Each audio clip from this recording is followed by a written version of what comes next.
Hi everyone, this is Hannah's Heirlooms. I'm going to do a short demonstration on how to test your sterling silver jewelry. And I've got the little brochure here that comes with the testing acid kits that you'll buy. This is the only one I know of and that I've bought from, but this is goldandsilvertesting.com. My bottles don't look like this, but it's from the same company. It is called JSP Testing Acids, and they're made in the USA. This is all the same company. I'm not quite sure why it looks a little different there, but we're just gonna get right into it. I mostly wanted to make this video because I made this mistake when I first started testing for sterling silver, but a lot of people use the 18 karat gold testing acid, and they use that because if it's sterling silver, it'll turn like a milky light blue color. But I came across a piece, this one actually specifically, and I still have it, so I thought I would show you what happens. This is not sterling, but it gave me a false reading with this testing acid. And I also had a viewer tell me you really need to be using the sterling testing acids. So I was like, you know what? I need to, because obviously it's not, 100%. And I want to be as honest as I can be with the pieces that I have, because I do sell these pieces. So first and foremost, you want to wear gloves. I'm going to be honest, I don't always wear gloves, but I am extra careful, and I'm always near a sink to run cold water over it if I do get acid on my hands. You want to be very careful with this stuff. If you're clumsy, please wear gloves. I've seen some of my friends have yellow stains on their fingers, and that is from the acid eating away at your fingers. If that happens to you, please wear gloves. Here's what it tells you. It does say to always wear eye protection, gloves, and a mask. These do give off a little bit of fumes.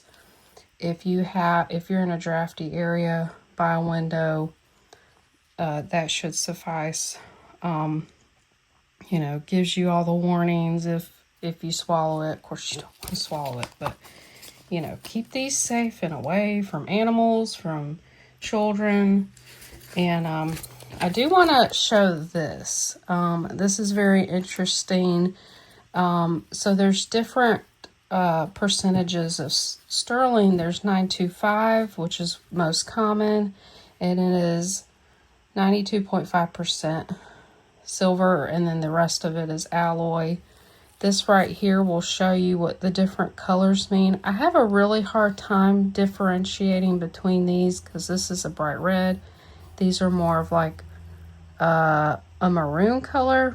So it says fine silver will be a bright red, and 925 will be a dark red or creamy blue and white, which I find very interesting because that's what you look for if you tested with this. That's what you want to look for, although I'm going to show you that that's not always accurate. And then 800 silver is brown, and then 500 silver is green. I've never seen this. And then another thing I want to mention, make sure your acid's fresh. This one I've had a little while, but it's still going to work. You see how it's orange, like a dark orange, almost an orange red. This is old acid. If it's dark, yeah, I don't have good lighting right here, but this is really dark. That is bad. It will not test right. So I don't know how to get rid of it. I still have it. I also like to just show you, so I have an example to show you what it'll look like. So yeah, that one's good. Let's see. Yeah, it says you want to hold the piece firmly, scratch a 1-inch line on the stone, leaving silver behind. Now, you have to be careful too, because you want to scratch pretty hard. Of course, you don't want to damage the piece. Like if it's ear wire, you'll bend it or break it. You want to be careful. But you need to do a deep enough scratch that if it's silver plated, it'll go through the silver plating and expose the base metal. So you might get a good reading, but then it ends up being silver plated. So maybe look where pieces have been cut or broken off of. Like on this piece, the bead's missing on this. I'm going to test the edge of this.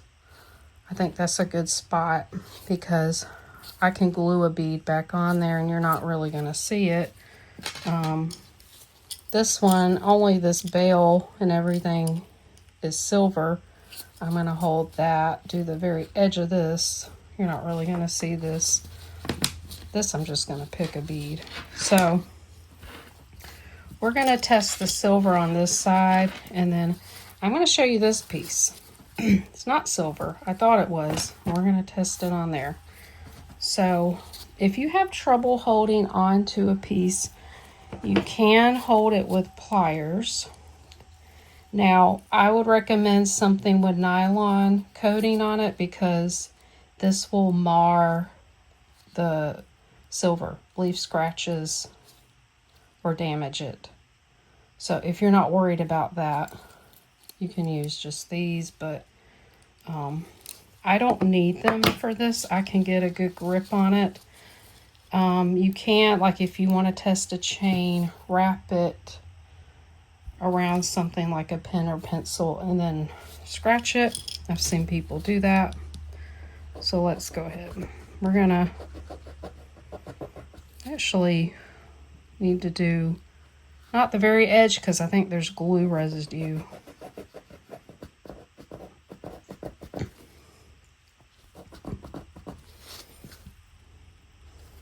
I'm actually going to test this wire as well.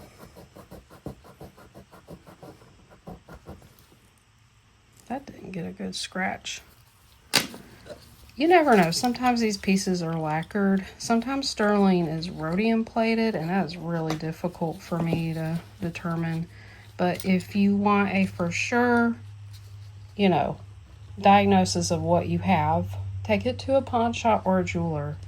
They have those XRF machines that it's basically like an X-ray, and it'll tell you exactly the metal content of your piece.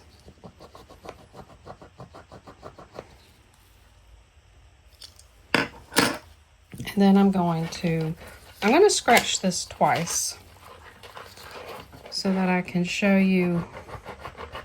This is also very soft. Sterling is typically a soft metal, easy to scratch. And that was one sign that I thought, oh, this is sterling. So there's that, and it leaves a silver mark. If you're scratching through the base metal and it's copper or brass, you're going to see copper, and that immediately tells you it's not sterling, so you don't even have to test it even further. So we're going to take testing acid. I just leave like a little drop. I go along where I scratched. Some people pour a huge amount. I don't know why. And then I've not gotten one, but these are very hard to read. The red on the black. They do make white testing stones. I've not gotten one yet. I've not looked into it. There's probably one on Amazon, and if I can find one, then I will link it. But what I use is just some cotton Q-tips to wipe up what we see here. So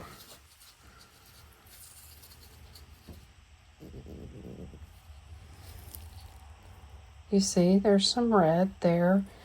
I'm not an expert on like telling the different shades of red, so I'm not good at knowing like what percentage, but this was marked 925, and I think this was, yeah, this was marked like on the side of it. If it's not sterling, it'll leave like Sometimes it'll look blue. It'll look dark. That didn't leave anything. I don't think I got a good scratch on that one. And then this one is the bail on that one. And there's the red. All right, now throw those away. Okay, I'm going to use the 18 karat. Actually, let me scratch a sterling to show you what it'll look like with 18 karat gold acid. Okay, remember these two are this necklace. So let's use the 18 karat gold on this we know is sterling silver. And I'm going to show you what it looks like. Do you see that turning? It is a milky, kind of chalky blue, okay? Now, we're going to use this right here for this necklace. It does. You see how it doesn't light up very well, but it doesn't dissolve. And that, to some people, it could indicate, oh, that's sterling, because it did slightly turn a little blue. Well, we're going to use silver testing acid on the same piece. I just marked right beside it.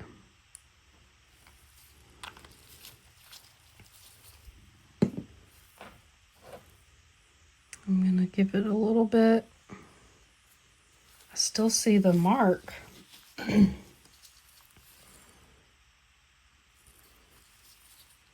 That one lit up really bright. Okay, we're going to wipe it. Look. It's like a dark blue, almost black color. So that is not sterling. I'm thinking this is a nickel silver. I'm not quite sure what that means, but all right, that's all I got for you guys. I hope that was helpful, and you know, be sure to get this silver testing acid when testing for silver, because like you see here with the 18 karat gold on something that's not silver, it can give you a false reading. So there's the 18 karat gold on non-sterling, and that's 18 karat gold on an actual sterling piece. That actually looks white to me. So very interesting, especially to someone who's new. That can be very confusing, and they may think that that's sterling. So all right, I appreciate you guys. Stay tuned for more educational content, and if you're interested in purchasing pieces from me, I do have live sales, and I have regular buy it now sell videos every week. All right, you guys take care. I'll see you later.